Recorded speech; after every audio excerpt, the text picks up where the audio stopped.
Okay, so today we are diving into one of the most just spectacular corporate implosions in history. We're talking about a company that seemed to have it all. I mean, they were a giant in everything from energy to the internet. But the whole thing, the entire empire, was actually built on a foundation of pure financial fiction. Take a look at this number, $63 billion. That's how much shareholder value, retirement funds, employee savings, you name it, was all tied up in this one company. Just let that sink in for a second. And just like that, it was gone. Poof. It just evaporated in a matter of months. We're talking one of the biggest, most shocking bankruptcies in American history, and it left behind a trail of absolute financial devastation. So that brings us to the big question, right? How on earth did a company that was celebrated everywhere for its innovation and its power convince the entire world it was worth billions when a huge chunk of its business was just a complete illusion? To really understand the fall, you first have to understand the image Enron was selling to the world. Because, see, they weren't just some boring, dusty old energy company. No, no. They were the future. And this quote, this just nails it. It perfectly captures their whole public identity. They had the swagger of a big Texas energy giant, but they marketed themselves like a nimble, cutting-edge tech company. You know, they were the innovators, the pioneers. They were always the smartest guys in the room. And for a long time, Wall Street completely bought it. I mean, look at this rise. They start out in 1985 as a simple natural gas pipeline company. Pretty boring stuff. But a decade later, they're being hailed as these visionaries, trading everything from electricity to internet bandwidth. And by August of 2000, their stock hit over $90 a share. They literally seemed unstoppable. But, of course, behind that shiny facade, the real work wasn't in energy trading. It was in some pretty creative financial engineering. So let's peel back the first layer of this whole thing, how they literally created profits out of thin air. They pulled this off with something called mark-to-market accounting. Now, this is a real thing. It's a legitimate practice in some situations. But Enron twisted it into a tool for fantasy. Imagine you sign a 20-year contract. Instead of booking the profits as they come in each year, Enron's method let them claim all 20 years of projected profits on day one, like it was cash in the bank right now. This slide breaks it down perfectly. Let's use a super simple analogy, right? With normal accounting, if you sell a glass of lemonade, you count that $1. Simple.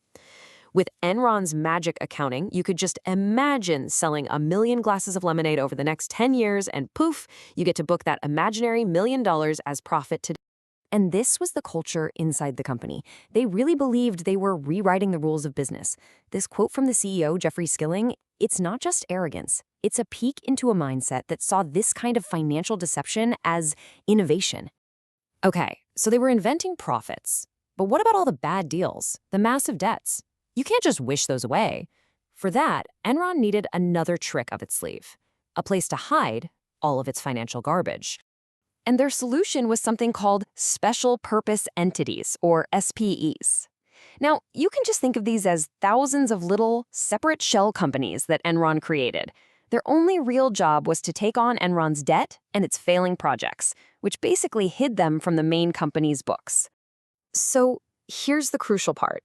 Enron was showing the world this perfect report card, right? Filled with all these A-plus profits from their mark-to-market magic.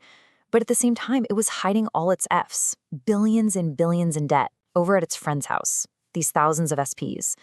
So the public, the investors, they never saw the real story. So what do you have? You've got imaginary profits on one side, and you've got hidden debt on the other. This created an incredibly fragile system, a house of cards, really. It could only stay standing as long as the stock price kept climbing, and, nobody looked too closely. But well, eventually someone did. And just look at this chart. Once the questions started and the truth began to trickle out, the collapse was just breathtakingly fast. From over $90 a share in the summer of 2000 to less than $1 just over a year later. The magic was gone.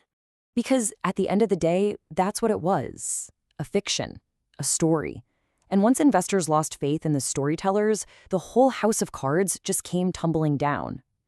You simply can't hide billions in debt and non-existent profits forever. Eventually, reality catches up.